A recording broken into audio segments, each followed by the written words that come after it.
Okay, good evening and welcome. मेरे लिए ये हमारी डीवीएमएस की वैसे तो देखी जाए तो ये हमारा थर्ड लेक्चर है। और जिसमें कि इससे पहले भी हमने 2 लेक्चर्स लिए हुए थे।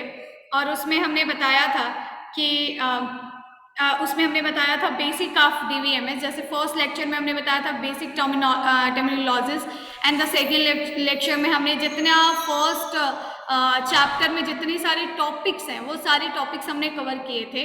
वो वीडियो यूट्यूब पे अवेलेबल है, जिसे आप देख सकते हो। मैं ये कहूँगी आपसे पर्सनली, अगर आप, क्योंकि फर्स्ट चैप्टर आप लोग के एग्जाम के प्रिपरेशन चल रहे हैं डिप्लोमा फोर्थ सेमेस्टर के, तो आप सबने फर्स्ट चैप्टर तो वैसे पढ़ रखे होंगे, बट फिर भी एक बार आप डीबीएमएस का वो लेक्चर आप एक बार देख लीजिए। उससे आपको काफ़ी चीज़ें क्लियर होंगी। फर्स्ट चैप्टर की एक एक टॉपिक मैंने उसमें कवर किया हुआ है, तो बहुत सारे स्टूडेंट्स ने देखा होगा। जिसने नहीं देखा है वो एक बार जरूर देखे। इस वीडियो में मैं एमसीक्यूज कवर करने वाली हूँ, क्योंकि DBMS is a subject like कि जिसका एक मिलता जुलता लगभग कॉन्सेप्ट हर स्टूडेंट को पता होता है।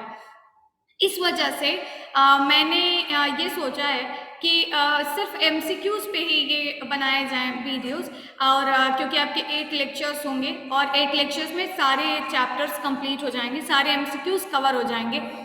एंड सबसे इम्पॉर्टेंट चीज़ कि मैंने इस एमसीक्यू की लिस्ट में आपके हर क्वेश्चन से रिलेटेड टॉपिक रखने की कोशिश की है, जिससे कि मैं आपको एमसीक्यू से रिलेटेड जो उसका एक्सप्लेनेशन है वो भी मैं बताऊंगी, आपको कॉन्सेप्ट भी क्लियर होता जाए।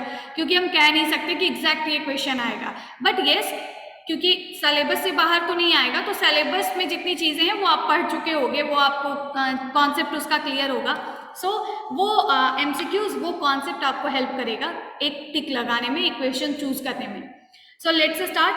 एंड इस वीडियो के एंड में मैं आपको ये भी बताऊंगी कि आप जो एमसीक्यू का पीडीएफ है वो आप कैसे डाउनलोड कर सकते हो, या फिर आप ये वीडियो है आप कहाँ से दोबारा इसका रिकॉर्डेड वीडियो देख सकते हो। सो ये वीडियो यूट्यूब पे भी वैसे प्रेजेंट होगी। So let's start. मेनली अगर मैं डिप्लोमा फोर्थ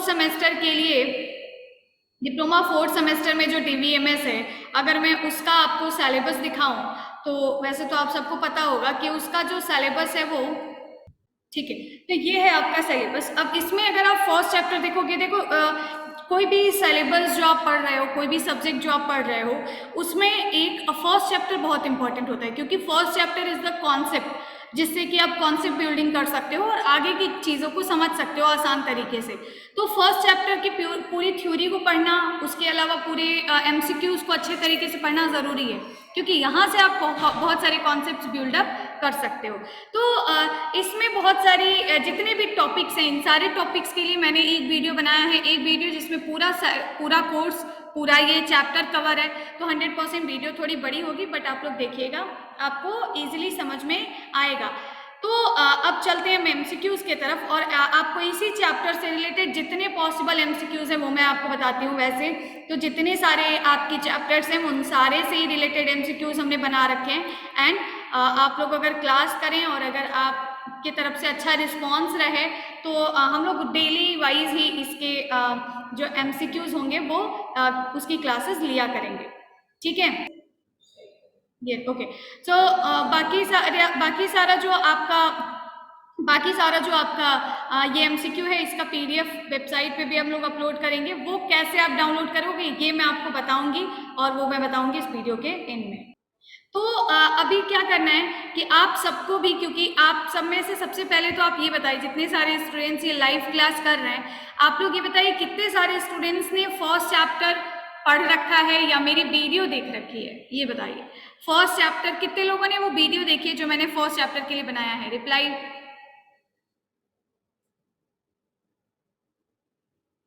ठीक है, बहुत बढ़िया। तो अगर आपने पढ़ा है, अगर आप ओके, बहुत अच्छी बात है, अगर आपने देखा है तो चलो। तो अभी आपको मेरी हेल्प भी करनी है और आपको बताना है कि कौन से क्वेश्चन का कौन सा आंसर सही होगा, ठीक है।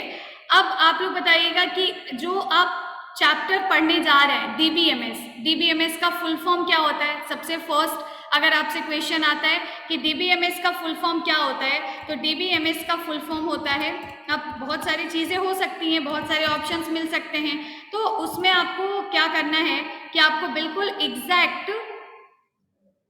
एग्जैक्ट आपको जो है उसका मीनिंग और उसका जो उसका फुल फॉर्म है वो याद रखना है। सो इसका फुल फॉर्म होता है डेटाबेस मैनेजमेंट सिस्टम।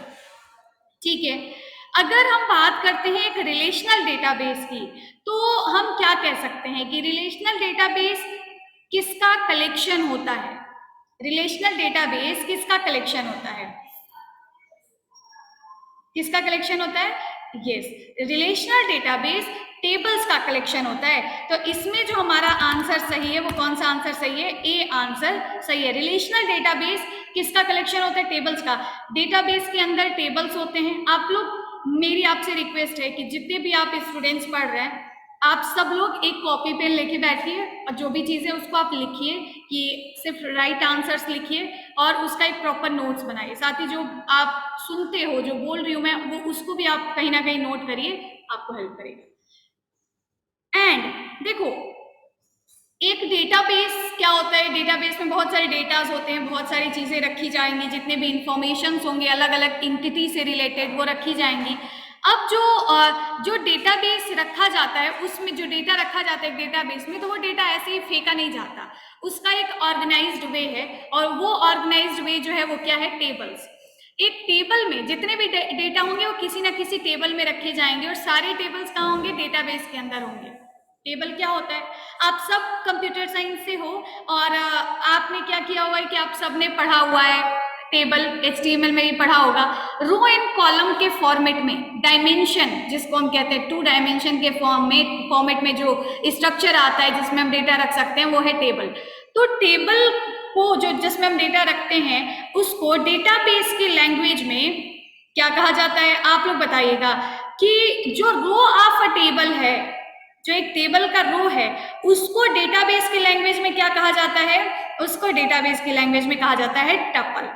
रो को डेटाबेस की लैंग्वेज में क्या कहा जाएगा? टपल। आपसे बोला जाएगा कि आप ये वाला टपल, इस टपल की डेटा को क्या करिए? फेच करिए। तो इसका मतलब है कि इसका मतलब है कि आप इस रो के डेटा को फेच करिए। Okay, the next question is, okay इसमें मैंने ऐसे लिख दिया है, द नेक्स्ट क्वेश्चन इज कि the term attribute refers to a, बताइए, टर्म एट्रीब्यूट अगर आपसे बोलता है कि टेबल, एक आपने टेबल बनाया स्टूडेंट नाम के, ये आपको एट्रीब्यूट ये पढ़ने को मिलेगा, अभी आप ईआर डायग्राम वगैरह पढ़ोगे वहां पे भी। तो एक मैंने बोला है कि स्टूडेंट नाम का टेबल बनाइए जिसमें कि आप 5 एट्रीब्यूट्स बनाइए। एट्रीब्यूट्स का मतलब रोल नंबर बनाइए, नेम बनाइए, एक एज के लिए कॉलम बनाइए। That means attribute refers to the what? Columns. इसका एक और नाम है फील्ड, हो सकता है उससे रिलेटेड भी एमसीक्यू मिलेगा। उसका एक और नाम है क्या? फील्ड। फील्ड, एट्रीब्यूट, ये डेटाबेस की लैंग्वेज में हम किसको कहते हैं? कॉलम को कहते हैं। तो इसका मतलब इसका कौन सा आंसर सही है? ये वाला सही है। वैसे गलती से ये EFGH हो गया, but it is not like this, it is answer B is the correct answer.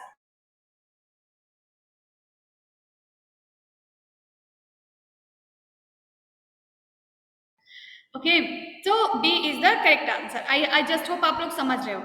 ये बताइएगा आप, देखो क्या है कि the main purpose of DBMS, देखो क्या होता है कि जब भी हम लोग कोई टेबल बनाते हैं, जब भी हम लोग कौन है? देखो, एक टेबल के पीछे एक डेटाबेस जो बनाया जा रहा है, जो डेटाबेस रखा जा रहा है, it is not a single concept. इसके पीछे बहुत सारे तरीके के व्यूज होते हैं, बहुत सारे तरीके के यूजर्स होते हैं जो इस पे काम करते हैं। समझिएगा आप, ठीक है? अच्छा, आप लोग समझिएगा। देखो क्या है कि यहाँ इसमें क्या है कि जैसा कि आपने फर्स्ट चैप्टर में पढ़ा होगा, abstraction, level of schema, level of views, ऐसे बहुत सारी चीजें आपने पढ़ी होंगी। दैट मीन्स कि एक टेबल में बहुत सारे अलग अलग तरीके के पर्सन हैं जो कि काम कर रहे हैं। The first one is end user. हम डेटाबेस बनाते हैं, डेटा को रखते हैं, क्यों रखते हैं? किसके लिए रखते हैं? बताइए, हम डेटा को रखते हैं किसके लिए रखते हैं? To the end user, to the final user. End user that means final user, जिसको कि डेटा दिखाना है। जैसे मान लो IRCTC ने हमारा डेटा कहीं पे कंटेन किया हुआ है, हमने अपना रजिस्ट्रेशन किया, क्यों किया? क्योंकि वो डेटा हमारे लिए ही आगे चल के यूज होगा। हम बैंक में जाके अपना रजिस्ट्रेशन करवाते, क्यों कराते? क्योंकि हमें अपना data, we are the end user for the bank, we are the end user for the IRCTC website. So ये डेटा किसके लिए होता है? एंड यूजर के लिए होता है। सो यहाँ पे जो डेटाबेस होता है, एक हो गया एंड यूजर, सेकेंड हो गया डेवलपर्स, जिसने डेटाबेस बनाया, जिसने कहा कि भाई मेरे इस डेटाबेस में दो अलग अलग एंटिटी, दो अलग अलग टेबल बनेंगे। कौन कौन सा? एक स्टूडेंट, एक टीचर। होगा क्या? स्टूडेंट में हम सारे स्टूडेंट्स के रिकॉर्ड स्टोर करेंगे और टीचर वाले टेबल में सारे टीचर के रिकॉर्ड स्टोर करेंगे। तो इन दोनों टेबल के बीच में रिलेशन क्या होगा, क्या कौन सा टीचर कौन से स्टूडेंट को पढ़ा रहा है, हम ये भी स्टोर करेंगे। तो ये जो टेबल का स्ट्रक्चर बनाना है, उसके बीच में रिलेशनशिप बनाना है, ये कौन बनाता है? डेवलपर्स बनाते हैं, जिसने टेबल बनाया है, जिसने आपको ये सुविधा दी है कि आप डेटाबेस में डेटा को इंसर्ट कराइए। एक और इसमें बीच में आ जाता है क्या, इसका एक डेटाबेस कहीं रखा गया है तो उसका एक अपना स्पेस होगा, उसका एक फिजिकल एग्जिस्टेंस होगा कि कहाँ रखा गया है, किस फोल्डर में रखा गया है, किस सर्वर पे रखा गया है। तो यहाँ पे कितने लेवल हम लोगों ने पढ़े? 3 लेवल पढ़े। एक हमने पढ़ा एंड यूजर, एक हमने पढ़ा डेवलपर, एक हमने देखा क्या, उसका फिजिकल एग्जिस्टेंस, कि वाकई में वो डेटाबेस किस ड्राइव में, किस लोकेशन पे, कहाँ पे, किस सिटी में रखा गया है। तो देखो यहाँ पे बात किसकी हो रही है? यूजर की बात हो रही है। तो आप बताओ, आप लोग क्या, आप जब कोई डेटाबेस में डेटा इंसर्ट कराते हो, मतलब कोई फॉर्म भरते हो, तो क्या आपको ये बात पता होता है कि वो कहाँ रखा गया है, या मेरा ये डेटा किस नाम की टेबल में इंसर्ट हो रहा है? बताएं, क्या आपको पता होता है? हमें पता नहीं होता। ये किसको पता होता है? आप ये बताओ, ये किसको पता होता है? ये पता होता है टू द डेवलपर, जिसने उसको बनाया है ना। तो इसको, ये जो हम लोग जो हमारा एंड यूजर है, इससे हम बाकी सारी इंफॉर्मेशन को छुपा ले रहे हैं एक डेटाबेस से रिलेटेड, उसी चीज को छुपाने के कॉन्सेप्ट को कहते हैं अब्स्ट्रैक्ट। तो दैट मीन्स कि जो हमारा DBMS का पर्पस है, जो डेटाबेस बनाने का पर्पस है, वो क्या पर्पस है? कि हम अपने डेटाबेस का सिर्फ अब्स्ट्रैक्ट व्यू प्रपोज कर पाए, किसके सामने? एंड यूजर के सामने। Okay, so which one is the right answer? Which one is the right answer? एक स्टूडेंट बस एक बार भेजेगा, मैं देख रही हूँ। हाँ, which one is the right answer? Abstract is the right answer. The main purpose of DBMS to provide abstract view of data to the user. Okay, okay. Next आप लोग बताइएगा।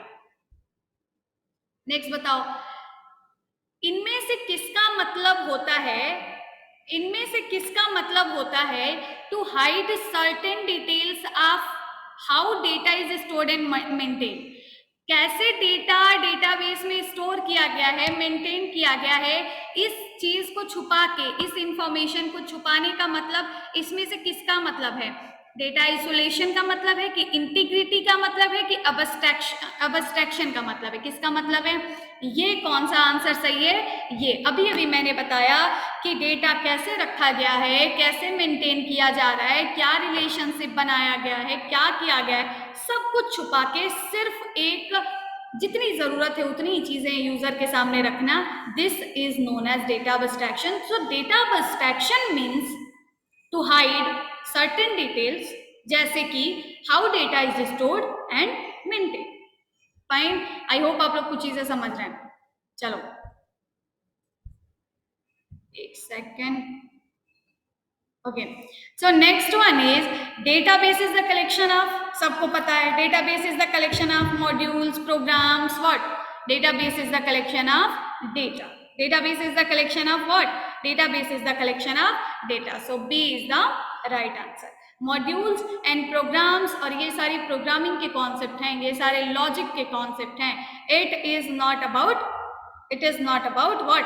Modules and programs. Database is about data, about ये सारी चीजें कैसे रखी गई हैं, सिक्योरिटी, डेटा, ये सारी चीजें, मेंटेनेंस, इन सब चीजों का बात इसमें आता है।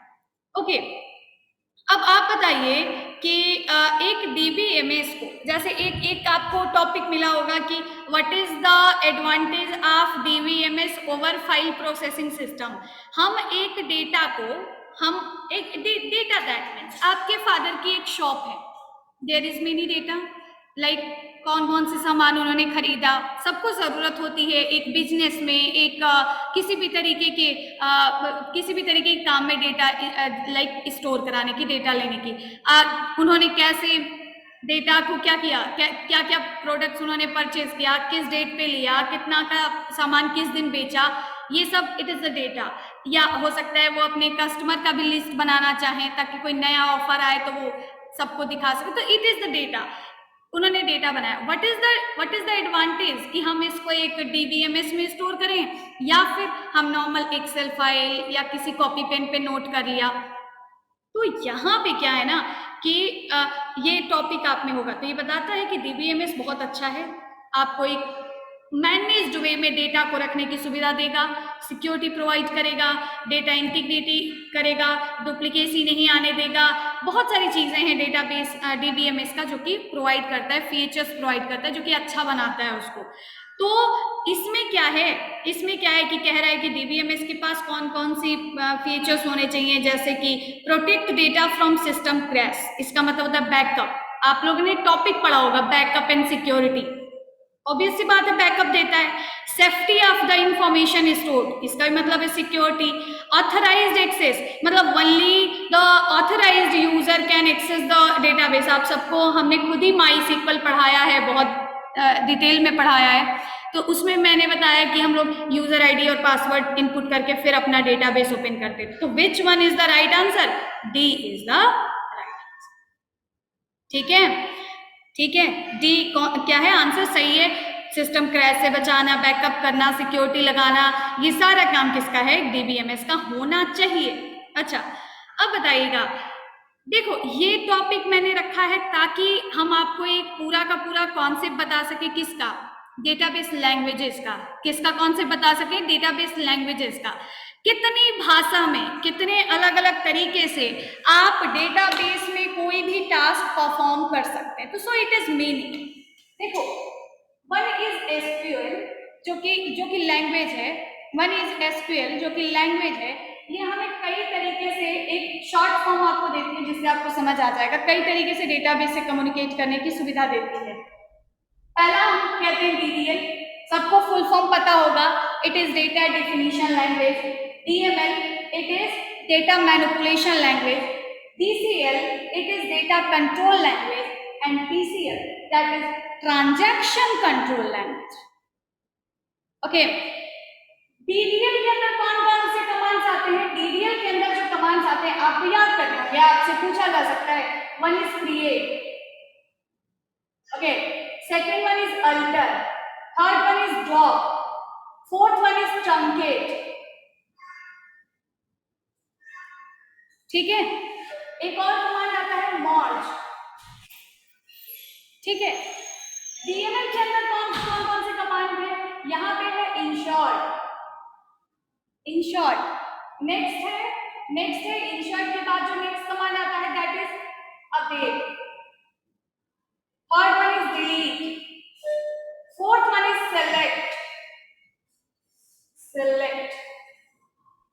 ठीक है, अब डीसीएल के अंदर कौन कौन से कमांड्स आते हैं? डीसीएल के अंदर कौन कौन से कमांड्स आते हैं? कमांड आता है ग्रैम, रिपो। ठीक है, टीसीएल के अंदर कौन से कमांड्स आते हैं?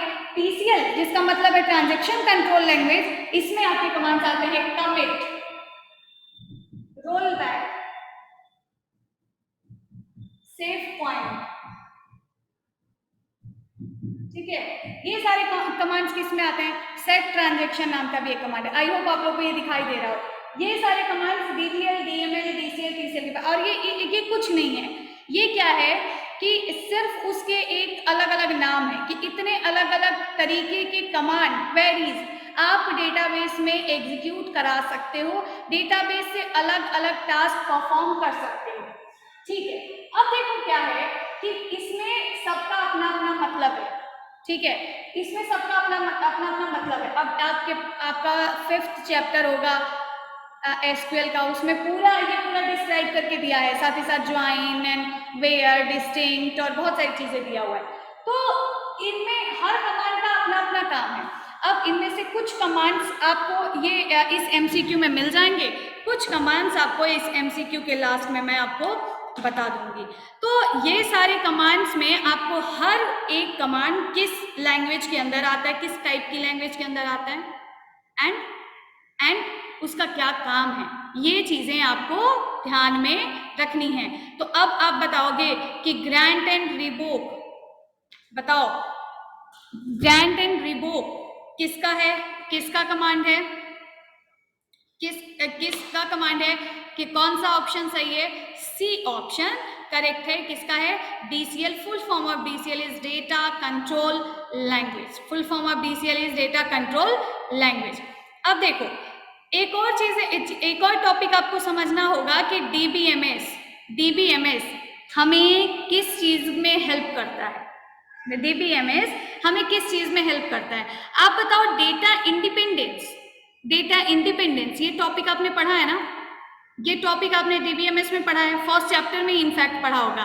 डेटा इंडिपेंडेंस का मतलब ये हमें ऐसी सुविधा देता है जिसमें फिजिकल और लॉजिकल लेवल के डेटा अलग अलग ट्रैवल कर सकते हैं, किसी एक दूसरे में चेंज, किसी एक दूसरे को अफेक्ट नहीं करता। सो डेटा इंडिपेंडेंस का कॉन्सेप्ट है, and centralised control of data का भी कॉन्सेप्ट है। ठीक है, तो यहाँ पे कौन सा ऑप्शन सही होगा? सी सही नहीं होगा। कौन सा ऑप्शन सही होगा? ये वाला सही होगा। ए और बी दोनों ऑप्शन सही है। ठीक है, ये है an advantage of data management system. देखो कह रहा है कि डेटाबेस मैनेजमेंट सिस्टम का एडवांटेज क्या है, एडवांटेज पूछ रहा है। तो कह रहा है कि data is dependent on program. तो भाई data is dependent on program हम नहीं कह सकते, क्योंकि हमने पढ़ा है डेटा इंडिपेंडेंट का कॉन्सेप्ट, इंडिपेंडेंट होने का कॉन्सेप्ट हमने पढ़ा है। तो किसी भी प्रोग्राम पे हमारा डेटा डिपेंडेंट नहीं होता है, वो इंडिपेंडेंट होता है। नेक्स्ट है डेटा रिडंडेंसी। तो डेटा रिडंडेंसी भी आप पढ़ेंगे, अभी आप आगे नॉर्मलाइजेशन या बहुत सारी चीजें पढ़ेंगे। रिडंडेंसी का मतलब होता है डुप्लीकेसी।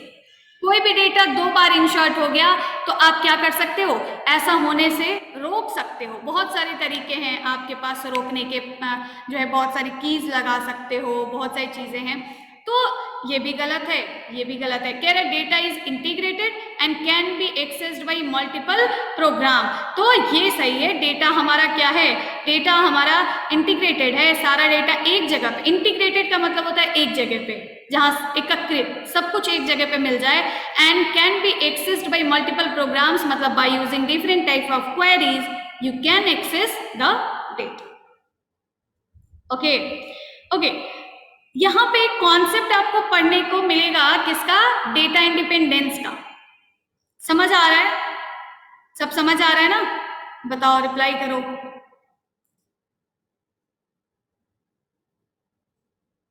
कोई भी चीज नहीं समझ में आ रही हो तो बता सकते हो। समझ आ रहा है? Okay fine. ओके, देखो एक कॉन्सेप्ट आता है डेटा इंडिपेंडेंस का। किसका कॉन्सेप्ट आता है? डेटा इंडिपेंडेंस का। उससे पहले आपको एक कॉन्सेप्ट समझाते हैं। जैसा अभी मैंने आपको बताया कि यहाँ पे क्या है, 3 अलग अलग तरीके के व्यूज आपको देखने को मिलेंगे एक डेटाबेस में। 3 अलग अलग तरीके के व्यूज आपको देखने को मिलेंगे। कहाँ? डेटाबेस में। जैसे कि अभी आपको 1 मिनट में हम बताते हैं। देखिए, जैसे कि एक यहाँ पे व्यू है, ये है आपका यूजर। ये कौन है? ये है आपके यूजर, जिन यूजर के लिए आप अपना डेटाबेस तैयार कर रहे हो, जिनके लिए आपने ये डेटाबेस बनाया है, या जिनका डिटेल आपने रखा है, या जो इस डेटा को यूज करेगा। एक यूजर्स तो बहुत सारे होते हैं, है ना? जैसे फेसबुक है, हो सकता है उसको मैनेज 10 लोग कर रहे हो, लेकिन देख रहे हैं करोड़ों लोग। तो यहाँ पे यूजर्स बहुत सारे होते हैं और हर यूजर अपने हिसाब से डेटा को देखता है। कोई 10 डेटा देख रहा है, कोई 15 डेटा देख रहा है, कोई 2 ही देख रहा है, किसी अलग अलग जगह पे हम अलग अलग तरीके से डेटा को प्रेजेंट करते हैं। तो यूजर के पास जो व्यूज होते हैं वो अलग अलग तरीके के होते हैं, और जितने तरीके से, जैसे एग्जाम्पल के लिए जिसको ना समझ में आए उसके लिए एक बार बताती हूँ। एक मान लो कि एक हमने टेबल बनाया हुआ है और टेबल में हमने बहुत सारे कॉलम्स रखे हैं। हमने रखा है सीरियल नंबर, हमने रखा है नेम, और नेम और सीरियल नंबर के अलावा हजारों डेटा है। जरूरी नहीं है कि हम एक टेबल में, आप लोग बताओ, आप मुझे बताना, एक टेबल में मैंने एक स्टूडेंट से रिलेटेड बहुत सारे डेटा रखे हैं, तो क्या जरूरी है कि हम जहाँ पे भी इस डेटा को दिखाएंगे, जैसे मान लो आपने BT UP में रजिस्ट्रेशन किया और कहीं पे आपको प्रोफाइल अपनी दिख रही है, तो क्या जरूरी है कि सारे डेटा एक जगह पे दिखेंगे? नहीं, वो तो दिखाने के ऊपर है ना। हम इसमें से 2 डेटा दिखा सकते हैं, 10 डेटा दिखा सकते हैं, 15 डेटा दिखा सकते हैं। तो हम क्या कहते हैं, हम कहते हैं सबसे फर्स्ट तो एक टेबल में 2 चीजें होती हैं। एक होता है, आप लोग को हमने बताया भी होगा, सबसे पहले तैयार करते हैं टेबल का स्कीमा, इसके लिए ये चीजें भी आपको ध्यान से पढ़नी चाहिए। और दूसरा होता है इसमें रखा हुआ डेटा, जिसको हम रिकॉर्ड नाम से भी जानते हैं। तो एक पहले तैयार करते हैं स्कीमा, जिसमें हम बताते हैं कौन कौन सा डेटा रखा जाएगा। एक होता है डेटा, जो कि बहुत सारे लोगों के डेटाज या जो भी बहुत सारे यूजर्स के डेटा होते हैं।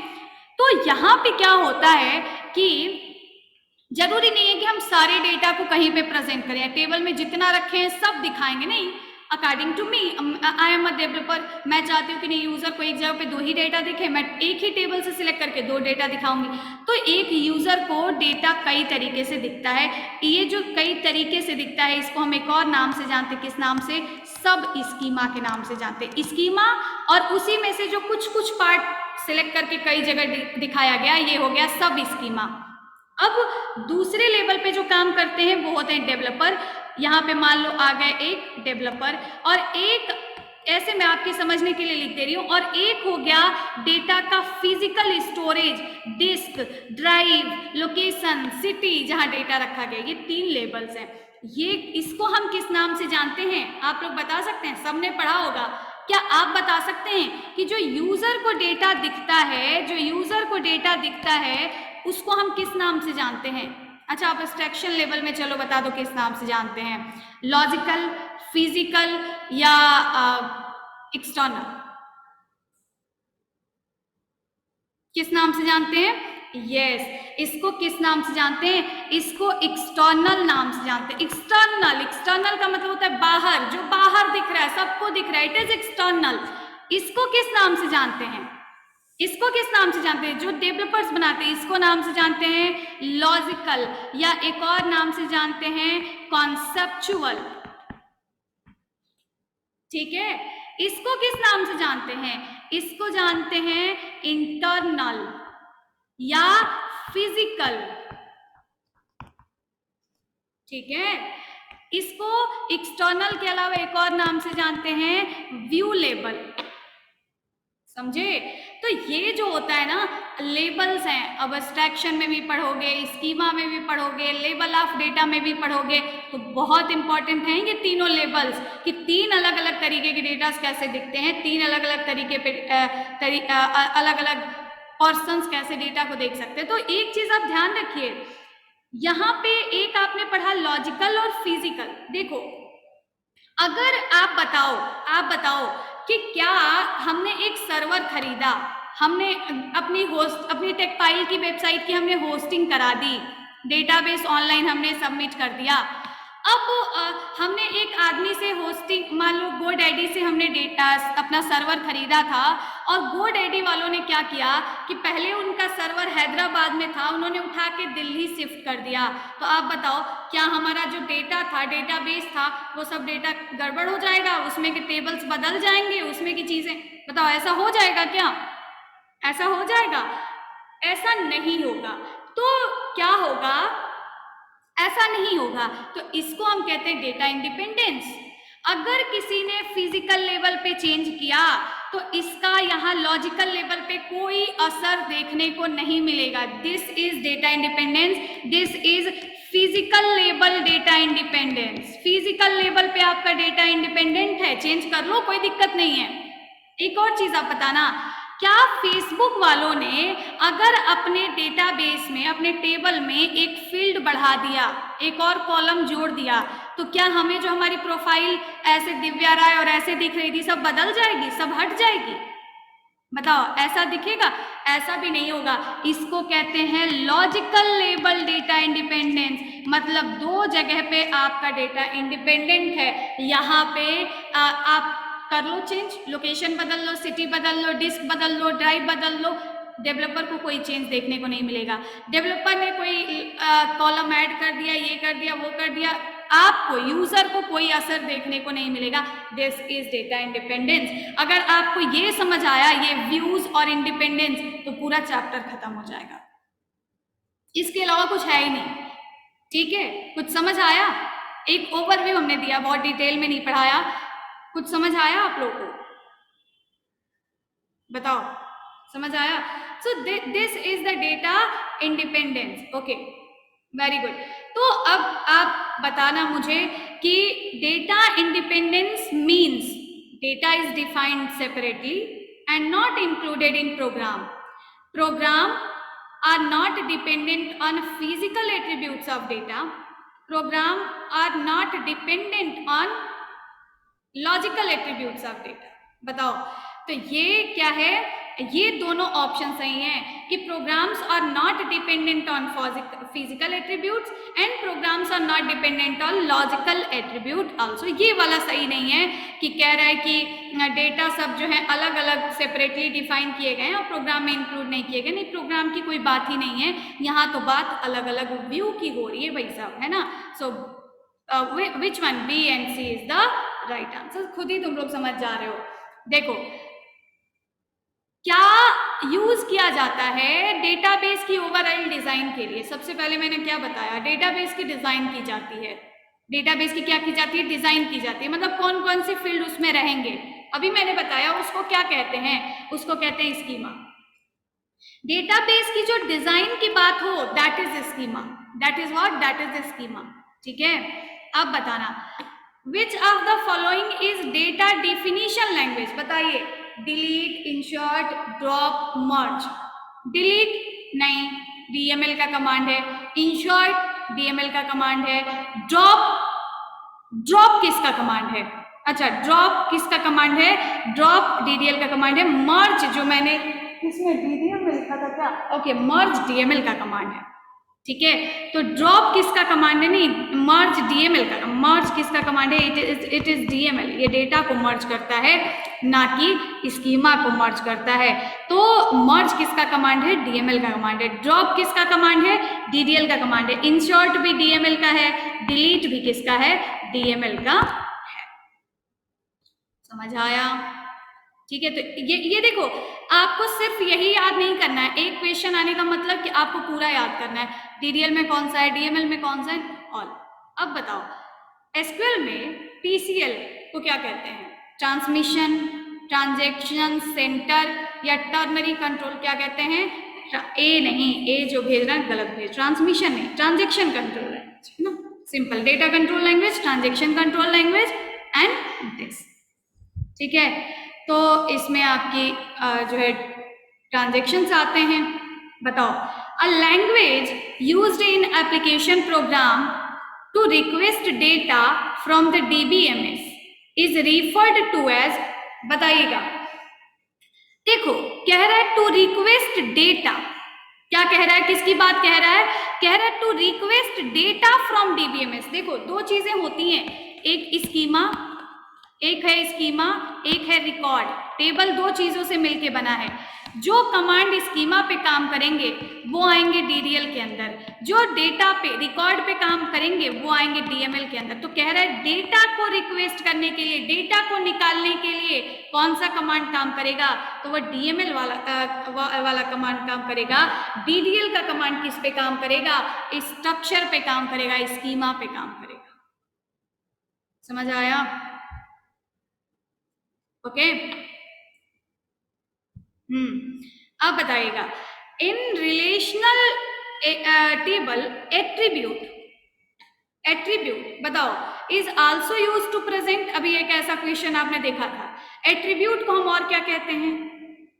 एट्रीब्यूट को क्या कहते हैं, रो नहीं, रो तो हम टपल को कहते हैं। कॉलम और फील्ड क्या कहते हैं, कॉलम और फील्ड, कॉलम कह लो, फील्ड कह लो, एट्रीब्यूट कह लो, सब बात एक ही है, ठीक है। आप बताना वाइल TCL, अभी अभी ये आपका डेटाबेस लैंग्वेजेस का पार्ट चल रहा है। TCL कमांड में किसी,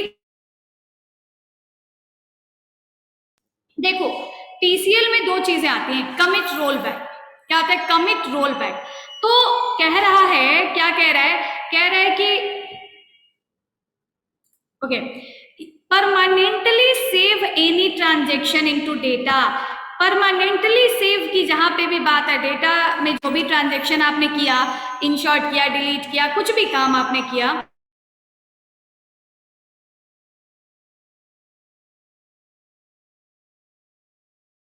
अभी दिख रहा है, okay.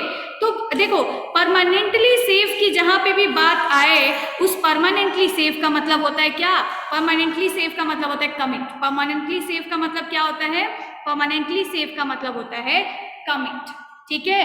Commit, permanently data base में कोई भी ट्रांजेक्शन, इंशॉर्ट, डिलीट, एनी ट्रांजेक्शन को परमानेंटली सेव करने के लिए कमिट, और उसी ट्रांजेक्शन को अंडू कर देने के लिए, करेंटली एग्जीक्यूटेड ट्रांजेक्शन को डिलीट कर देने के लिए रोल बैक, ठीक है। अब ये बताओ, while TCL command restore the data of last committed state, बताओ लास्ट कमिटेड स्टेट में जाने के लिए, बताओ लास्ट कमिटेड स्टेट में जाने के लिए कौन सा काम करेगा, रोल बैक। कौन सा काम करेगा, रोल बैक। अभी जो आपने ट्रांजेक्शन एग्जीक्यूट किया उसको डिलीट कर दे और प्रीवियस स्टेट में चला जाए, इसके लिए कौन सा है, रोल बैक। रोल बैक इसके नाम से समझ में आएगा, पीछे चले जाओ, दैट इज रोल बैक। चलो नेक्स्ट बताना कि देखो बात हो रही है प्रिविलेजेस, किसकी बात हो रही है, प्रिविलेजेस की। कह रहा है कि which is used to control privileges in database। privileges देने के लिए कौन सा होता है, कौन सा कमांड होता है, it is grant। ये क्या करता है, ये क्या करता है, ग्रांट। क्या काम करता है, ये प्रिविलेजेस देता है कि मतलब कौन सा यूजर सही है जो डेटाबेस में डेटा को जो है कोई भी ट्रांजेक्शन उस पर कर सकता है। तो ग्रांट कमांड किसके अंदर आता है, DDL में, DML में, DCL में, TCL में, किस में आता है, किस में आता है, DCL में आता है। तो इसमें कौन सा आंसर सही है, डी आंसर सही है। प्रिविलेजेस का मतलब होता है क्या, परमिशन देना, और परमिशन कौन सा कमांड देता है, ग्रांट कमांड देता है, ठीक है। अब देखो बहुत सारे तरीके के क्या है, बहुत सारे तरीके के आपके डेटाबेस हैं, जैसे ODBC, ये भी तो ये आपसे पूछेगा नहीं, जो है ओरेकल डेटाबेस कनेक्टिविटी, ये आपको पूछेगा नहीं, इसलिए ये इतना इम्पोर्टेंट नहीं है। वैसे आप देख सकते हो कि ODBC is based on SQL का पार्ट है ये, ओके। आप इसको RDBMS भी कह सकते हो, क्योंकि RDBMS में भी जो है हमारे ODBC, MS Access और बहुत सारी चीज़ें हैं, थोड़ा सा इस वजह से मुझे भी इसमें वो था, बट यू कैन सी कि लाइक ODBC भी किसको यूज़ करता है, SQL की क्वेरीज को यूज़ करता है, जो भी SQL में क्वेरीज आती हैं उसको, तो it is also a right. ये वैसे आएगा भी नहीं, आपको पूछेगा भी नहीं, आपके सिलेबस में नहीं है। अच्छा अब बताइएगा, कह रहा है modify a column in table, which command is used to modify a column in table. Column की बात कर रहा है, रिकॉर्ड की बात नहीं कर रहा है। कॉलम का मतलब है स्कीमा, और स्कीमा में अगर कोई भी चेंज करना हो तो उस टाइम पे कौन सा कमांड काम करेगा, उस टाइम पे कौन सा कमांड काम करेगा, अल्टर काम करेगा। अगर स्कीमा में चेंज करना हो तो कौन सा कमांड काम करेगा, अल्टर कमांड काम करेगा। अगर डेटा रिकॉर्ड में कोई चेंज करना हो तो उस टाइम पे कौन सा कमांड काम करेगा, अपडेट कमांड काम करेगा, ओके यस। चलो नेक्स्ट बताइएगा, चलो which command is use to remove a relation. देखो रिलेशन का मतलब होता है टेबल्स, रिलेशन का मतलब क्या होता है, टेबल्स। रिलेशनल डेटाबेस का मतलब ये होता है एक डेटाबेस जिसमें बहुत सारे टेबल्स हो जो एक दूसरे से जुड़े हुए हैं। तो रिलेशन का मतलब है टेबल। टेबल को डिलीट करने के लिए कौन सा कमांड होगा, टेबल को डिलीट, देखो आपको ना चीजें ध्यान से पढ़नी, क्योंकि हमेशा ऑप्शंस ऐसे आते हैं, हमेशा ऑप्शंस ऐसे आते हैं, भले ही आपको चीजें पता है लेकिन ऑप्शंस ऐसे आते हैं जहां पे आपको सब सही लगेगा, ठीक है। तो आप मतलब पे जाइए और उसके एग्जैक्ट मीनिंग को समझते हुए उसके हिसाब से ढूंढिए, मिलता जुलता नाम मत ढूंढिए कि बोल दिया रिमूव और रिलेशन तो आपको लगा delete, no, delete is not, remove और रिलेशन की बात कर रहा है।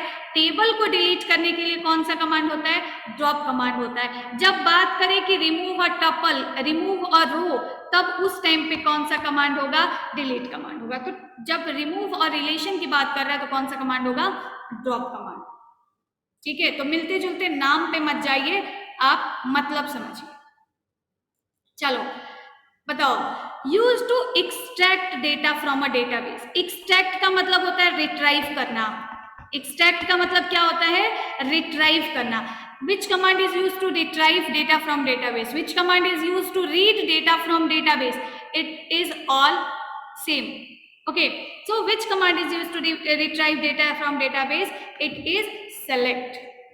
डेटा में से डेटाबेस में से डेटा को निकालने के लिए कौन सा कमांड यूज किया जाता है? अब देखो, अब आंसर देखते हैं हम लोग।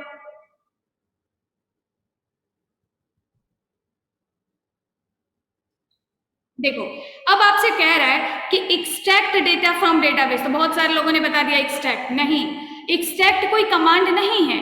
ओके, एक्सट्रैक्ट कोई कमांड नहीं है, कोई क्वेरी नहीं है। एक्सट्रैक्ट नहीं होगा। एक्सट्रैक्ट का मतलब है निकालना। एक्सट्रैक्ट का मतलब है डेटाबेस में से डेटा को निकालना, और डेटाबेस में से डेटा को निकालने का काम है सिलेक्ट का, अलग अलग तरीके से सिलेक्ट करना, अलग अलग तरीके से सब स्कीमा बनाना एक स्कीमा का, इट इज सिलेक्ट। ठीक है, समझ आया? चलो, समझ तो आ रहा है ना तुम लोग को? रिप्लाई वंस समझ आ रहा है? ओके, गुड, ठीक है। अब बताना, ठीक है, अभी ये सारे डेटाबेस लैंग्वेजेस के आपके वो है, अभी तो आपका एब्स्ट्रैक्शन और सब बाकी है, तो उसमें अभी आपको और चीजें समझनी है। बताइएगा, which of the following is standard interactive and programming language for getting information from and updating a database in SQL. अब कह रहा है कि कौन सी ऐसी प्रोग्रामिंग लैंग्वेज है, कौन सी ऐसी प्रोग्रामिंग लैंग्वेज है जो कि सबसे अच्छी है और सबसे स्टैंडर्ड है, किस काम के लिए? किस काम के लिए? डेटाबेस में डेटा को क्या करने के लिए? For getting the information, database में से डेटा को निकालने के लिए या फिर अपडेट करने के लिए। तो देखो, चाहे आपको डेटाबेस में कोई भी ट्रांजेक्शन करना हो, चाहे आपको डेटाबेस में कोई भी ट्रांजेक्शन करना हो, it is SQL, structured query language, it is queries. Database में से डेटा निकालना हो, और एक चीज और आप समझ लीजिए कि यहाँ पे बात हो रही है एसक्यूएल की, तो यहाँ कोई दूसरी लैंग्वेज आ ही नहीं जाएगी। आप अपने दिमाग मत लगा लीजिए कि मैं PHP पढ़ता हूँ तो वहां से मैं डेटा को निकाल सकता हूँ, या मैं .NET पढ़ूंगा तो डेटा को निकालूं। नो, ये कोई कॉन्सेप्ट नहीं हुआ। ये तो एक टेक्निक है जिससे हम डेटाबेस को और अपने टेक्नोलॉजीज को कनेक्ट करते हैं। बट यहाँ पे हमें जो क्वेरीज मिलती हैं वो कौन देता है? एसक्यूएल देता है, जिन क्वेरीज से आप डेटाबेस में डेटा स्टोर भी कर सकते हो, कोई चेंज भी कर सकते हो, रीड भी कर सकते हो, सारे ट्रांजेक्शन कर सकते हो। तो it is what? It is SQL, ठीक है। और यहाँ कोई किसी दूसरे टेक्नोलॉजी की बात भी नहीं हो रही है, इसलिए आप लोग ये मत समझिए कि क्या हो जाएगा, इसलिए आप ये बिल्कुल मत समझिएगा कि PHP और जावा से रिलेटेड क्वेश्चन पूछने लगेगा। चलो बताना, नेक्स्ट बताना, which feature of database allows to access only certain record in database. कह रहा है कि एक डेटाबेस में से डेटा, हमें कुछ ही डेटा को निकालना है। ओके, एक्सेस करने का काम हमेशा कह रहा है कि कौन सा ऐसा विच फीचर ऑफ डेटाबेस, वो डेटाबेस में हमें ऐसा क्या मिलता है जिसके थ्रू हम डेटाबेस में से किसी भी डेटा को, अ पार्ट ऑफ डेटा को निकाल पाते हैं। तो वो हमें क्या मिलता है? क्वेरीज मिलता है। क्वेरीज वो फीचर्स हैं जिसके थ्रू हम डेटाबेस में से डेटा को क्या कर पाते हैं? निकाल पाते हैं। डेटाबेस कोई निकालने का टेबल कोई निकालने का टूल नहीं है, टेबल तो स्टोर करने का काम करता है, वो डेटाबेस में से डेटा को एक्सेस करने का काम नहीं करता। तो जो एक्सेस करने का काम है डेटाबेस में से वो कौन कर पाता है, वो डेटाबेस की क्वेरीज कर पाती है। अब आप बताइएगा, अब जो क्वेश्चंस आपको देखने को मिलेंगे, कुछ चीजें समझ आई, डेटाबेस में चेंज करना, डेटाबेस से डेटा रीड करना, ये DDL, DML, DCL, ये सब आपको पढ़ना है, ठीक है। नेक्स्ट है अब आपके लेवल ऑफ स्कीमा से या अब्स्ट्रैक्शन लेवल से या ये सारी चीजें बताना।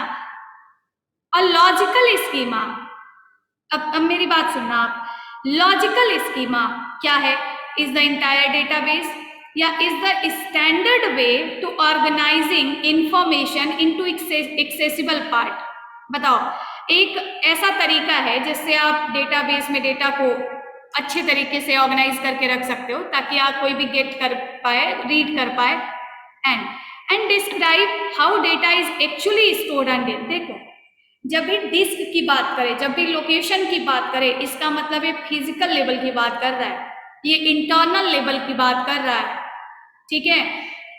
तो देखो, तो क्या है, is the standard way to organize data को क्या बताता है, जब भी ER डायग्राम की बात करें या अच्छे तरीके से ऑर्गेनाइज्ड डेटा की बात करें, तो ये कौन सा आपका लेवल है, ये लॉजिकल स्कीमा है, ये लॉजिकल लेवल है, ये आपका कॉन्सेप्चुअल लेवल है। तो स्टैंडर्ड वे में ऑर्गेनाइज करने का काम किसका है, लॉजिकल लेवल। लॉजिकल स्कीमा हमें डिफाइन करता है कि स्टैंडर्ड वे में डेटा को ऑर्गेनाइज करना, ठीक है। अब DCL स्टैंड्स फॉर, सबको पता है, DCL stands for data console language, data console label, data control label, सबका शॉर्ट फॉर्म देखोगे तो DCL ही आएगा, बट एक्चुअली DCL का मतलब होता है डेटा कंट्रोल लैंग्वेज, है ना। कोई बी बोलते रहे, अब आप यही गलती करेंगे, आपको पता है फिर भी, तो आप ध्यान से समझिए। अब आप एक चीज बताना, कह रहा है कि विच डेटाबेस लेबल, डेटाबेस का कौन सा ऐसा लेबल है जो कि यूजर के सबसे पास में है, बताइए, एक्सटर्नल, इंटरनल या फिजिकल। तो it is view label, it is external label, जो कि यूजर के सबसे ज्यादा करीब होता है। वो कौन सा होता है, एक्सटर्नल, जिसपे कौन होता है, यूजर्स होते हैं। यूजर को अलग अलग व्यू हम लोग प्रेजेंट करते हैं, अलग अलग सब स्कीमा नाम से इसको जानते हैं। तो सब स्कीम यहाँ पे लॉजिकल और फिजिकल, ये दोनों चीजें आपको बिल्कुल अच्छे से प्रिपेयर करनी है, ठीक। ये बताना, आर्किटेक्चर ऑफ डेटाबेस, आर्किटेक्चर की बात कर रहा है, can be viewed as total database content, ठीक है। Architecture of database, architecture of database कहाँ पे आपको देखने को मिलेगा, कंसेप्चुअल लेवल पे देखने को मिलेगा। आर्किटेक्चर कहाँ पे देखने को मिलेगा, कंसेप्चुअल लेवल पे देखने को मिलेगा। ER डायग्राम, हर एक रिलेशंस के बीच में, जितने भी टेबल्स हैं उनके बीच में रिलेशंस, उनकी इंटिटीज का मतलब होता है एट्रीब्यूट्स, वो सारी चीजें कहाँ देखने को मिलेंगी, यही लॉजिकल लेवल, यही इसका नाम है कंसेप्चुअल, यहां देखने को मिलेगा, ठीक है। चलो अब बताना, architecture of database can be viewed as 2 level, 4 level, तो इसमें कौन सा ऑप्शन सही है, 3 लेवल आर्किटेक्चर या 3 लेवल ऑफ अब्स्ट्रैक्शन, हम इसको इस नाम से जानते हैं, ठीक है। नेक्स्ट बताना, देखो, कह रहा है in the architecture of database system external label is the, system का एक्सटर्नल लेवल किस नाम से जानते हैं, एक्सटर्नल लेवल को हम किस नाम से जानते हैं, फिजिकल लेवल्स के नाम से जानते हैं या लॉजिकल के नाम से जानते हैं, कॉन्सेप्चुअल के नाम से जानते हैं, व्यू लेवल के नाम से जानते हैं, किसके नाम से जानते हैं, तो हम इसको किस नाम से जानते हैं, व्यू लेवल के नाम से जानते हैं, जो यूजर के सबसे ज्यादा करीब होता है, जो इंड यूजर के द्वारा यूज किया जाता है, जहां सब स्कीमास बनाई जाती हैं, that is what, that is the, ठीक है। अब देखो, लॉजिकल स्कीमा, लॉजिकल स्कीमा की बात करें तो क्या है, कह रहा है बोथ A एंड C, देखो इंटायर डेटाबेस, फिर से वही क्वेश्चन है ये, तो सॉरी सेम ही है। Logical schema is the standard way to organize, ये तो अभी मैंने पढ़ाया था। अच्छा, which of the following is record based logical model. चलो अभी ये वाला क्वेश्चन मैं नेक्स्ट दूसरे वाले चैप्टर में डालूंगी, क्योंकि ये सेकेंड यूनिट का क्वेश्चन है। जितना भी नेटवर्क मॉडल एंड जितने भी models, hierarchical model, ER model, ये सारे पढ़ने हैं आपको सेकेंड में, तो वो सेकेंड में आप लोग इसको मैं ऐड कर दूंगी। अब बताओ, collection of related data, collection of related data is known as information? No, information और डेटा लगभग सेम ही चीज है, ठीक है। Value information no, meta data नहीं, इसको हम किस नाम से जानते हैं? Database. Collection of related data is database, ठीक है। जहां एक तरीके के डेटा रखे जा रहे हो उसी को हम किस नाम से जानते हैं? डेटाबेस के नाम से जानते हैं। अब अच्छा ये बताओ, डीबीएमएस इज अ सॉफ्टवेयर और not? Yes, DBMS is a software. DBMS क्या है? एक सॉफ्टवेयर है जो कि डेटा को मैनेज करना, डेटा को ऑर्गेनाइज्ड वे में रखने का और उसको एक्सेस करने का, मैनिपुलेट करने का ऑप्शन प्रोवाइड करता है। वो डीबीएमएस एक सॉफ्टवेयर ही है, ठीक है। अच्छा, डीबीएमएस जो होता है वो किसके किसके बीच में इंटरेक्शन बनाता है? तो वो इंटरेक्शन बनाता है किसके बीच में? डेटाबेस और इंड यूजर्स के बीच में। किसके बीच में कलेक्शन बनाता है? डेटाबेस और इंड यूजर्स के बीच में कलेक्शन बनाता है, ठीक है। अच्छा ये बताना, विच of the following is not involve in DBMS? इसी टाइप के क्वेश्चंस आपसे पूछे भी जाएंगे बेसिक, क्योंकि देखो कम क्वेश्चंस आने हैं, उनमें से आपको बहुत टफ और बहुत इस तरीके के क्वेश्चन जहां तक नहीं रहेंगे, नॉर्मल क्वेश्चंस रहेंगे। तो उसमें आप नॉर्मल चीजें पढ़िए, बेसिक पे ध्यान दीजिए, आपका 100% आप बेहतर करोगे। बताओ, इसमें से कौन सा ऐसा वर्ड है जो डेटाबेस से जुड़ता मिलता जुलता नहीं है? इंड यूजर्स है, डेटा, हाँ भाई डेटा का ही कलेक्शन है। एप्लीकेशन रिक्वेस्ट बिल्कुल है, क्लाइंट सर्वर आर्किटेक्चर पढ़ोगे जहाँ क्लाइंट रिक्वेस्ट भेजता है, सर्वर से रिस्पॉन्स मिलता है, तो ये है। HTML डेटाबेस का कोई पार्ट नहीं, ठीक है। ये मत समझना कि HTML में ही फॉर्म बनाते हैं और फॉर्म में ही डेटा, ये सब नहीं है, ठीक है। विच of the following is not a label of abstraction? Abstraction के 3 लेबल है, एक्सटर्नल, इंटरनल और लॉजिकल। तो इसमें आपका यूजर लेबल नहीं आता, ठीक है। यूजर लेबल अब्स्ट्रैक्शन का कोई पार्ट नहीं है। फिजिकल है, फिजिकल है जैसे हम व्यू लेबल कहते हैं। लॉजिकल बिल्कुल लॉजिकल है और व्यू भी है, लेकिन आपका जो है क्या, यूजर नाम का कोई ऐसा लेबल नहीं है।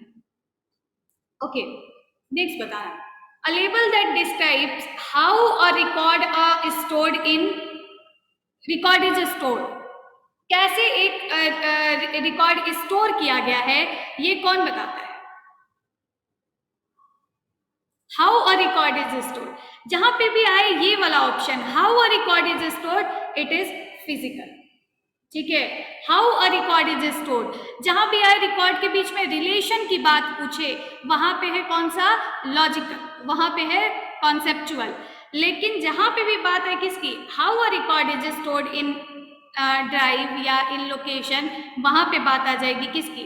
फिजिकल, ठीक है। अब बताओ, अब बताओ, हेल्प कौन सा ऐसा लेबल है जो कि एप्लीकेशन प्रोग्राम्स को डेटा टाइप्स, कि कौन सा डेटा टाइप आपने यूज किया है टेबल में, कैसे आपने रखा है, क्या आपने काम किया है, ये डेटा टाइप वगैरह से एक ऐसा लेबल है जिसको कोई मतलब नहीं है। और वो कौन सा लेबल है? वो व्यू लेबल है। वो कौन सा लेबल है? वो व्यू लेबल है। कह रहे कौन सा ऐसा लेबल है जो कि एप्लीकेशन प्रोग्राम को, मतलब जो भी डेटा दिख रहा है उसको, डेटा टाइप्स की डिटेल्स को हाइड करने को की सुविधा देता है। आपने देखा होगा कि आपने बुक में एक छोटा सा फिगर देखा होगा, उसमें भी आपने देखा होगा कि नेम, कॉलेज नेम ये लिखा हुआ है। और दूसरा आपने लेबल देखा होगा जहाँ पे जो लॉजिकल लेबल है, वहां आपने देखा होगा नेम, वेरकेर, 30, एज, इंटीजर, ऐसे करके है। तो ये जो बनाता है वो इन चीजों को, जो डेवलपर लेबल है, जो कॉन्सेप्चुअल लेबल है, वहां पे ये चीजें डिफाइन की जाती हैं। बाकी व्यू लेबल हमें ये सुविधा देता है, इस चीज में हेल्प करता है कि आप डेटा टाइप हाइड कर सकते हैं, इसकी कोई जरूरत यहाँ पे नहीं है, ठीक है। A logical structure of database, जहां पे भी स्ट्रक्चर की बात आए डेटाबेस की स्ट्रक्चर को हम किस नाम से जानते हैं? स्कीमा नाम से जानते हैं। चाहे आप टेबल की स्ट्रक्चर की बात कर लो, डेटाबेस की स्ट्रक्चर की बात, जहां पे स्ट्रक्चर का कॉन्सेप्ट आए वहां पे क्या है? स्कीमा। अब देखिए, आपको एक और चीज ये भी करना है कि आप ऐसा नहीं कह सकते कि मान लो 3 ऑप्शन आया, 4 ऑप्शन आया, आप एकदम एग्जैक्ट आंसर ढूंढ रहे हैं। जरूरी नहीं कि एक क्वेश्चन जो आपने पढ़ा हो सेम वही एग्जामिनर भी वही सोच के क्वेश्चन बना रहा हो ताकि सटीक आंसर दे पाए। नहीं, आपके पास जो आंसर्स हैं उन्हीं में से आपको एक देखते हुए टिक करना है हर हाल में। अब ये मत कहना कि हमने 2 क्वेश्चन छोड़ दिया क्योंकि हमारे हिसाब से आंसर नहीं था, तो ये गलत बात है। हाँ, तो अब बताओ, SQL is what? SQL is a relational database. मैंने हियरार्किकल, नेटवर्क नहीं, ये सब डेटाबेस के मॉडल्स हैं। हियरार्किकल, नेटवर्क, ये सब डेटाबेस के क्या हैं? अलग अलग मॉडल्स हैं कि how structure of database can B represent. ठीक है, लेकिन SQL वाकई क्या है? एक रिलेशनल डेटाबेस मैनेजमेंट सिस्टम है। वो क्या होता है? IDBMS के कॉन्सेप्ट को फॉलो करता है। ठीक है, अब बताओ, जो देखो कह रहा a label that describes data stored in a database. How data stored in a database की बात नहीं हो रही है, सिर्फ डेटा की बात कर रही है, जो डेटा डेटाबेस में स्टोर किया गया है, and relationship among the data. अगर बोले कि a label that describes how data is stored in the database, that is which label? How data is stored in a database, that is physical label. But data जो कि database में store किया गया वो आप देख सकते हो, and relationship among the data, जहां पे भी रिलेशनशिप की बात हो, ER डायग्राम इसी लेवल में आता है। वो लेवल कौन सा है? वो आपका लॉजिकल लेवल है। ठीक है, वो कौन सा लेवल है? वो लॉजिकल लेवल है, जहां पे हम देखते हैं कि हाउ डेटा इज स्टोर्ड, बार बार मैंने बताया कि how data is stored in the database, it is physical level, but only the data जो कि स्टोर किया गया वो देख सकता है। Developer can manage this, and relationship among the data, कैसे टेबल बनेगा, कौन से टेबल का किससे रिलेशन होगा, ये सब बताने का काम लॉजिकल का है। ठीक है, okay. The main purpose of DBMS is to provide abstract view of the data to user. Main purpose DBMS का क्या है? अब्स्ट्रैक्ट का मतलब ये होता है जितना जरूरत है उतना ही देखो, ज्यादा समझने की जरूरत नहीं है। ओके, जैसे आप जावा में भी अब्स्ट्रैक्शन पढ़ोगे, वो भी डिफाइन करता है कि to only present the necessary data to the user, it is what? It is the abstraction.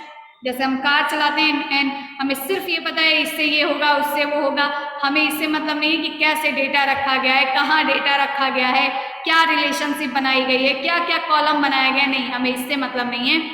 We are the common persons. Okay, अब बताना, conceptual design, conceptual design is a documentation technique. नहीं, एक conceptual design is a documentation technique नहीं है।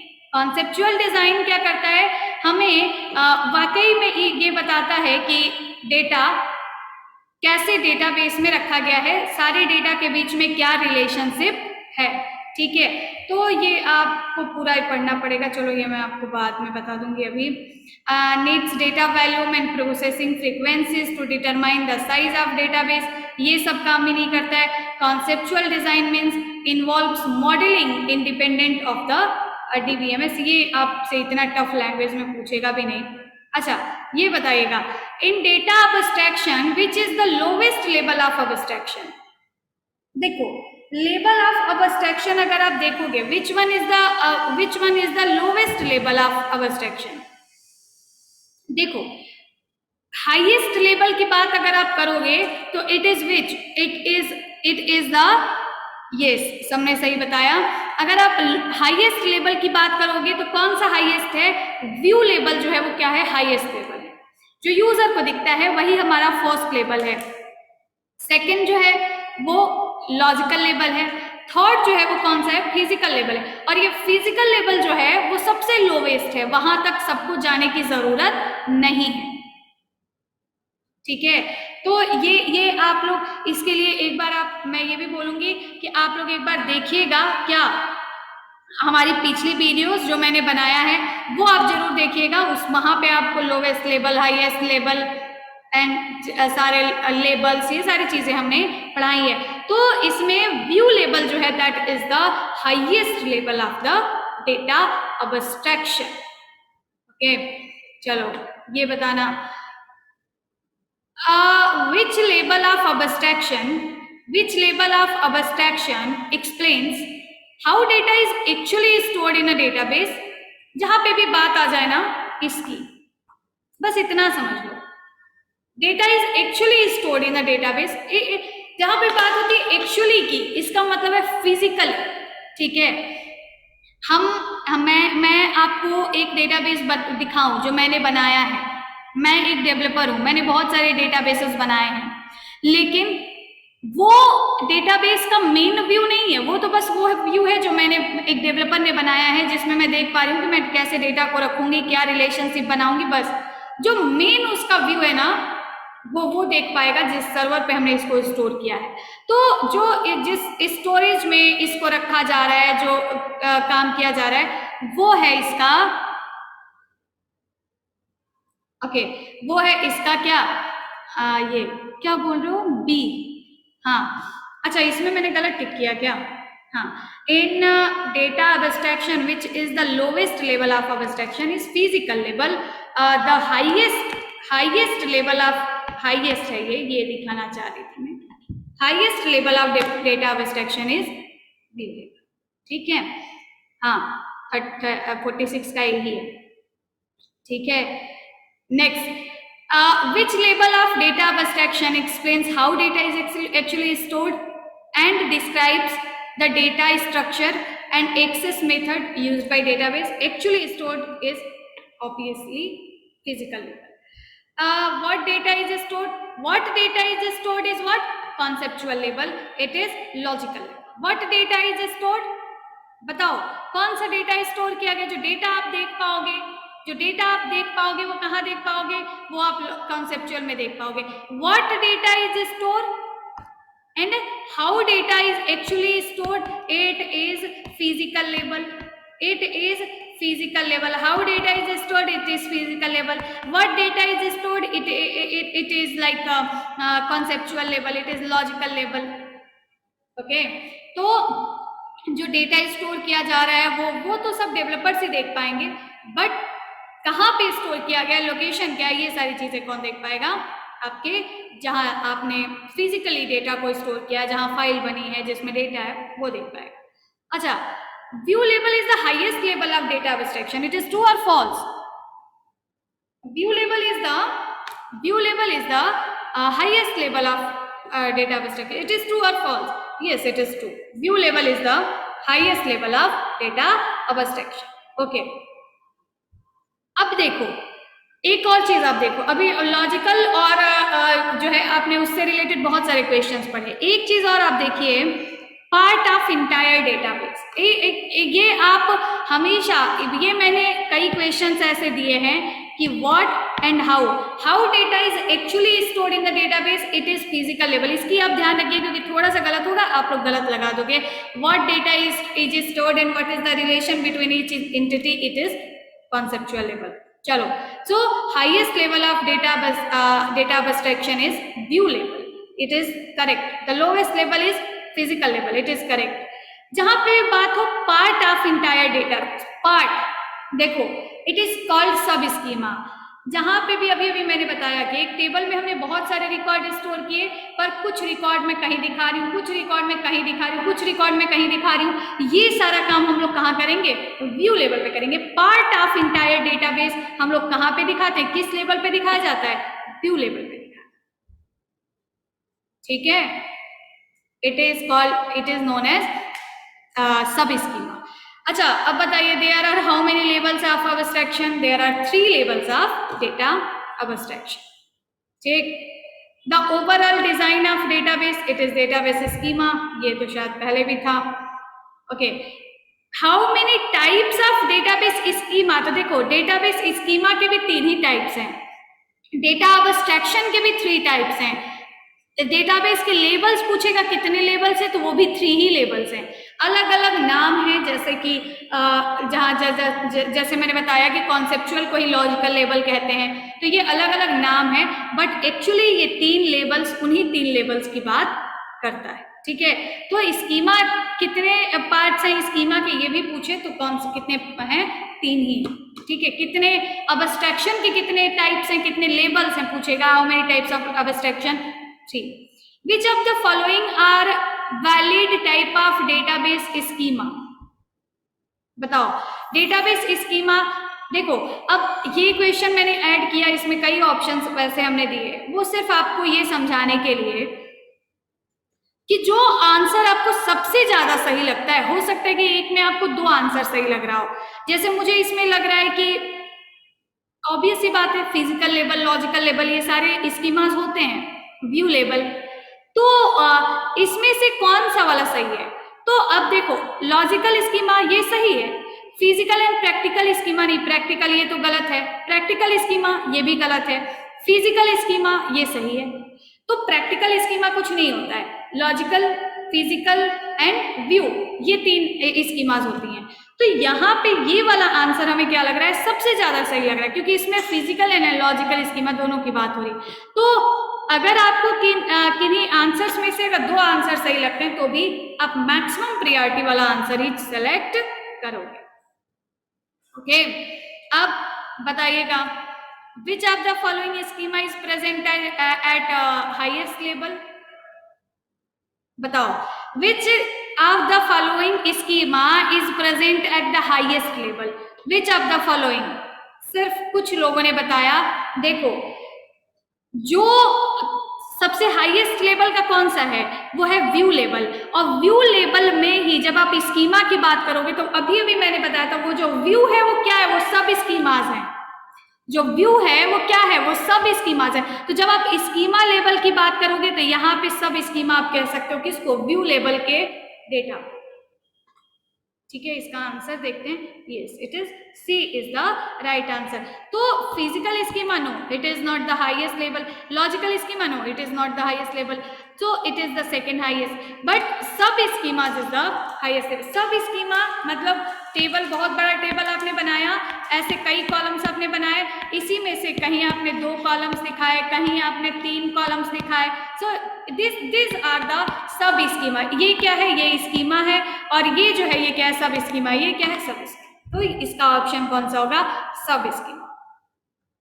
ठीक है, अब बताओ, map of concept and their relationship, अभी अभी मैंने बताया जहां पे भी बात हो किसकी, their relationship, relationship of the data, that is what, that is conceptual, that is logical level.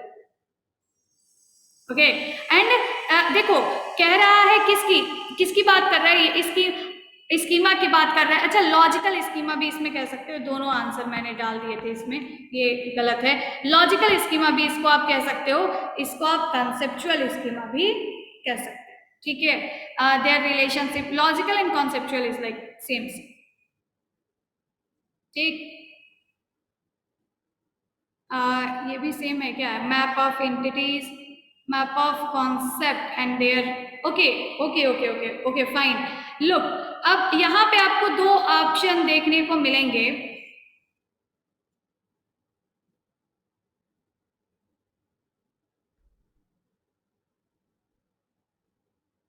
ठीक है, तो इसमें भी आपका कौन सा ऑप्शन सही होगा, इसमें भी कॉन्सेप्ट, इन दोनों में मैंने कॉन्सेप्चुअल और लॉजिकल दोनों ऐड किया था, इट इज डिफरेंट समथिंग। चलो नेक्स्ट आप बताना, नेक्स्ट आप बताना, ये क्वेश्चन आपसे पूछ सकता है, it is the whole concept, जिससे आप पूरा समझ सकते हो। बताओ, इसका आंसर मैंने बताया कि entities and their relationship is present in conceptual schema. जहां पे भी कॉन्सेप्ट बनाने की बात हो कि कैसे कॉन्सेप्ट बनाया जा रहा है, कैसे डेटा रखा जा रहा है, तो ये जो लेवल है, ये कौन सा है, ये कॉन्सेप्चुअल लेवल है, जो डेवलपर बनाता है कि टेबल कैसे होंगे, इन टेबल्स के बीच में रिलेशनशिप्स क्या होंगी, डेटा कैसे रखा जाएगा, ये सारी चीजें कौन बनाता है, डेवलपर। किस लेवल पे, कॉन्सेप्चुअल लेवल। ठीक है, लॉजिकल भी इसको आप कह सकते हो। ठीक है, और अगर ज्यादातर पूछे कि कॉन्सेप्ट की जहां पे भी बात आए कि a label of data abstraction where concept is making and the relationship between each entity की बात हो तो that is conceptual label को ही आप चूज करोगे। ये बताओ, एबिलिटी टू मॉडिफाई स्कीमा, कह रहा है कि स्कीमा को मॉडिफाई करना of a database in one level without affecting the schema definition is called as, बताओ कहीं पर भी किसी डेट, अभी मैंने बताया कि फेसबुक ने एक क्या किया, एक टेबल में कोई चेंजेस कर दिया, तो क्या हमें जो व्यू दिख रहा था बीइंग अ डेवलपर जो हम देख पा रहे थे क्या वो बदल गया, उसमें चेंजेस आ गए या हमें नोटिफिकेशन दिख रहे? नहीं। तो इसमें कौन सा ऑप्शन सही है? बी ऑप्शन सही है। इसी को हम क्या कहते हैं? डेटा इंडिपेंडेंस कहते हैं। Ability to modify in data independence, जहां डेटा क्या है? स्वतंत्र है, कोई एक दूसरे से जुड़े हुए नहीं है। तो कोई एक दूसरे से जुड़े हुए का मतलब आप ये मत समझ लेना कि अभी तो बताया कि रिलेशनल, हाँ टेबल्स आपस में जुड़े हैं बट लेबल्स आपस में नहीं जुड़े हैं। आप डेटाबेस की स्कीमा बदल दो, यूजर को कोई अंतर नहीं दिखेगा। तो इट इज, जहां पे भी विदाउट अफेक्टिंग द सेकेंड लेबल, without affecting the schema definition, it is known as data independence. Okay, next one is, कितने लेवल्स हैं डेटा इंडिपेंडेंस के? डेटा इंडिपेंडेंस के कितने लेवल्स हैं? 2 लेवल्स हैं। कौन से? लॉजिकल लेवल डेटा इंडिपेंडेंस और फिजिकल लेवल डेटा इंडिपेंडेंस। तो ये भी आपको याद रखना है। लॉजिक एक फिजिकली कोई चेंज होगा तो कोई अंतर नहीं आएगा, एक लॉजिकली अगर कोई डेवलपर कुछ चेंज कर दिया तो भी कोई अंतर नहीं आएगा। और यूजर तो सबसे हाईएस्ट है क्योंकि वो तो बाहर है, वो तो डेटाबेस को देख ही नहीं रहा है, उसको तो कोई मतलब ही नहीं है। तो it is what? It is सिर्फ 2 टाइप्स हैं, फिजिकल एंड लॉजिकल। चलो नेक्स्ट बताना, फिजिकल बताओ, physical data independence is ability to modify, बताओ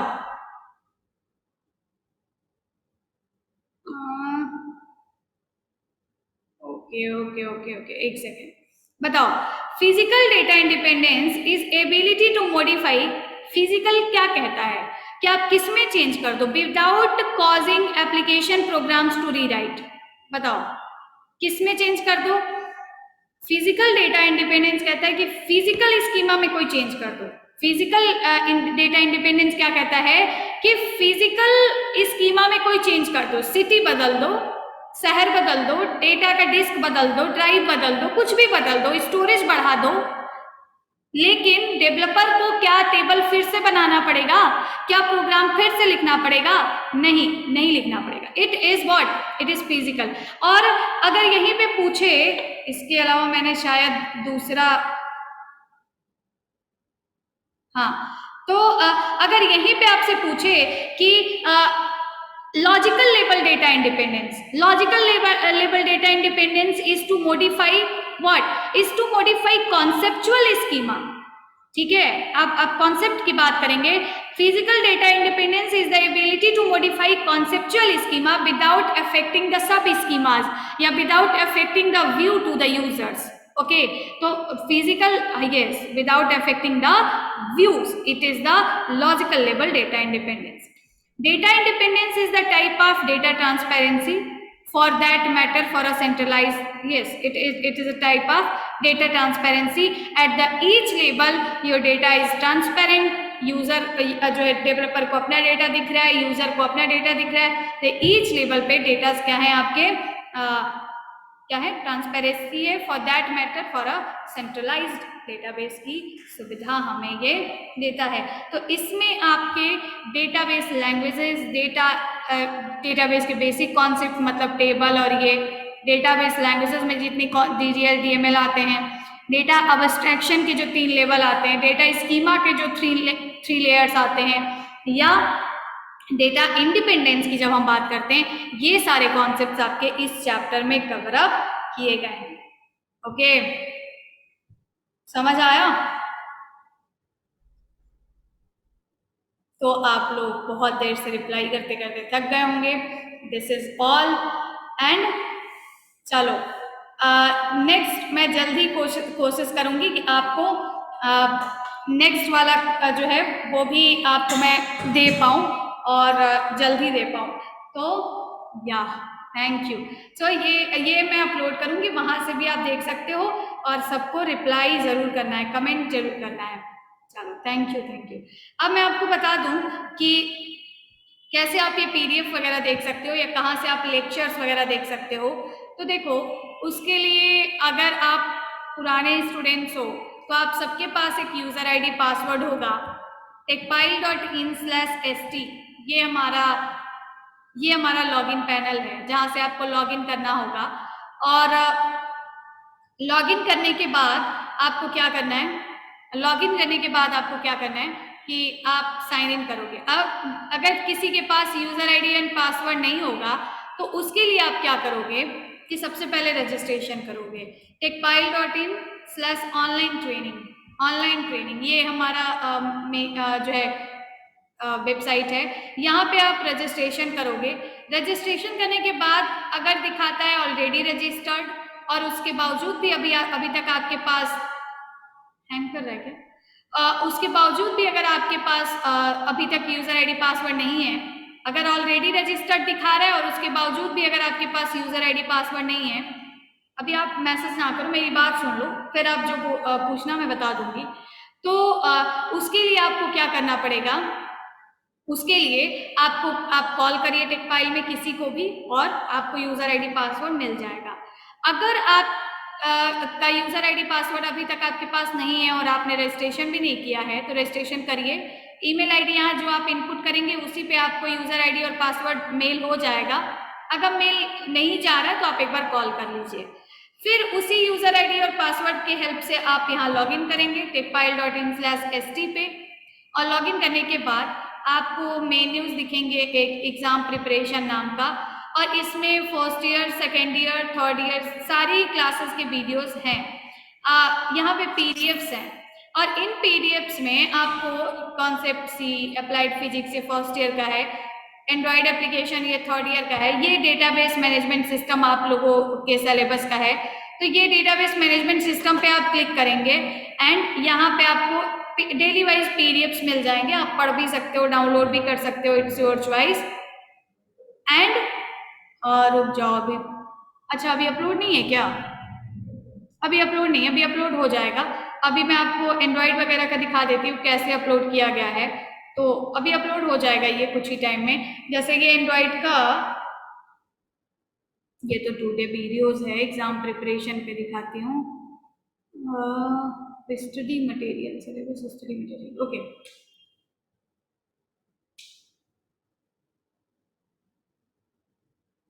वीडियोस पे रिडायरेक्ट कर रहा है, एक सेकंड, कोई और मैं आपको दिखा देती हूँ।